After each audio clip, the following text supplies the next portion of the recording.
தந்தை மகன் தூய ஆவியாரின் பெயராலே ஆமென்.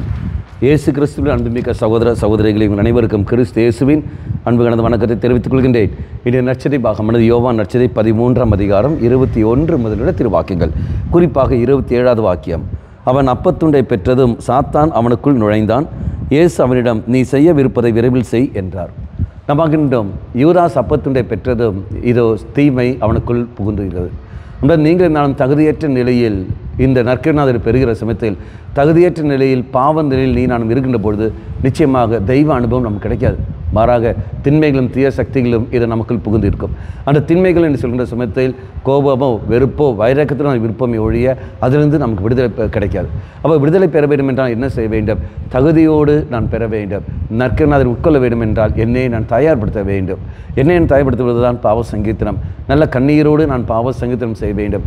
திருப்பலியில் பங்கெடுக்கிற பொழுது நல்ல தயாரிப்போடு நான் பங்கெடுக்கிற சமயத்தில் வார்த்தையை கேட்டுக்கொண்டு அதற்கான தயாரிப்பில் நல்ல பாவ சங்கீர்த்தனம் செய்து நற்கருணாதரை உட்கொள்கிற சமயத்தில் நிச்சயமாக தெய்வ அனுபவம் எனக்கு ஏற்படும். இதோ இந்த புனித வாரத்தில் இருக்கின்றோம். ஆக இந்த புனித வாரத்தில் நிச்சயமாக நல்ல ஒரு புது வாழ்க்கையை வாழ நாம் முயற்சி எடுப்போம்.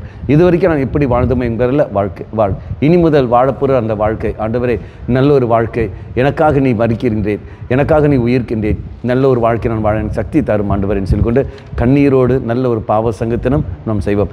எப்போ கண்ணீரோடு நாம் பாவ சங்கீர்த்தனம் செய்கிறோமோ அந்த நொடியிலேயே தெய்வ அனுபவம் நமக்கு அங்கு ஏற்படும். கண்களை மூடிக்கொள்ளுங்கள். இயேசுவே, தகுதியோடு நான் பங்கெடுக்க சக்தி தந்திருந்தும் வார்த்தையை கேட்கிற நான் பலிப்பிடத்தில் வருகிற உன்னை நான் சொந்தமாக்க வேண்டும் என்றால், அந்த அனுபவத்தலுக்கு நான் வர வேண்டும் என்றால், இதோ கண்ணீரோடு நல்ல ஒரு பாவ சங்கீர்த்தனம் செய்கின்றேன், நல்ல தயாரிப்போடு நல்ல ஒரு பாவ சங்கீர்த்தனம் செய்கின்றேன். அதுக்கு நீ தாமே எனக்கு துணை புரியும். அம்மா மாதாவே, தெய்வ மாதாவே, எங்கள் மாதாவே, என் அன்னையே, விசேஷமாக எங்களுக்காக பரிந்து பேசும். ஆமேன். தந்தை மகன் தூய ஆவியாரின் பெயராலே ஆமேன்.